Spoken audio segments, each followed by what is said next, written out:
Huwag mo kaming pinupo. Ayan, napamura na si Joey Cruz de Vivre, isa sa reklamo sa NBI ni Risa Hontiveros. Matapos po lumabas po yung dating witness niya, bumaliktad at nagsasabing binayaran daw ni Risa. Ngayon kasi ang nangyayari, itong mga DDS vlogger, ang kasamang inireklamo. Bakit? Anyari? Bakit yung sila Atty. Topacio na mas malupit pa talaga yung mga sinabi nila at hinahamon ka pa, Risa?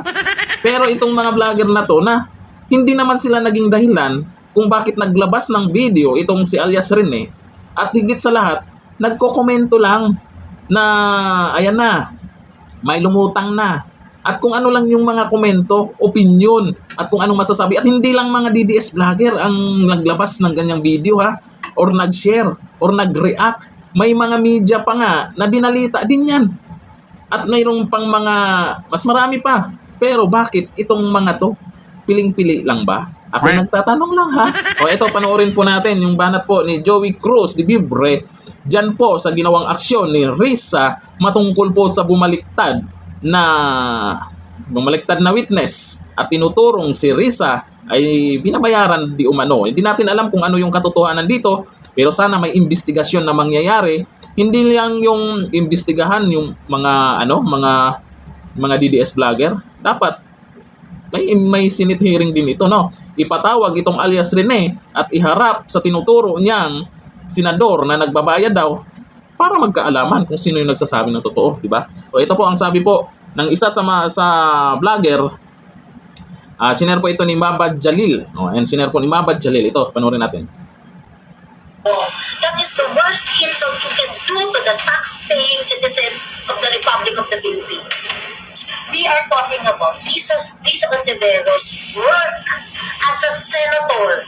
Kasi hearing niya yan witness niya yan Hearing niya, witness niya, tinalikuran siya. What's wrong with the questioning the integrity of your committee hearings, Ms. Risa Hontiveros? Diba, you're using our money. Pera natin yan. I'm pretty sure yung pinaka-accommodate ninyo kay alias Rene, also known as Michael Maurilio, ay pera ng bayan.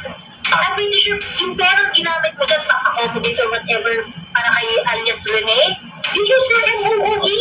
Correct. Diba? So, wag mo namin pinupuli na as if we did something wrong. That is the worst insult you can do to the tax-paying citizens of the Republic of the Philippines. Boom! Ayan. Narinig mo yun? Huwag mo kaming pinupo. Ayun. Yan po yung gigil na si Joey Cruz de Vivre at yung mga paliwanag niya kung bakit masyadong nagaganito yung galawan ni Risa.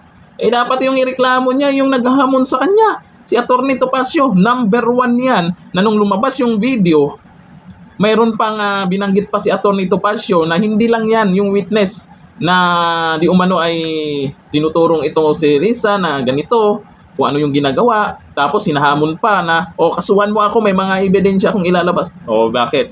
Hindi sinama. Hindi ko lang alam kung sinama si Atty. Topacio dyan kasi yung mga vlogger po kasi parang 12 12 vlogger po yung nakasulat dyan. Yung mga nakaraan kasi, nung pinanood ko yung mga video ng mga vlogger na yan, ay hindi naman sila talaga yung naglabas ng video.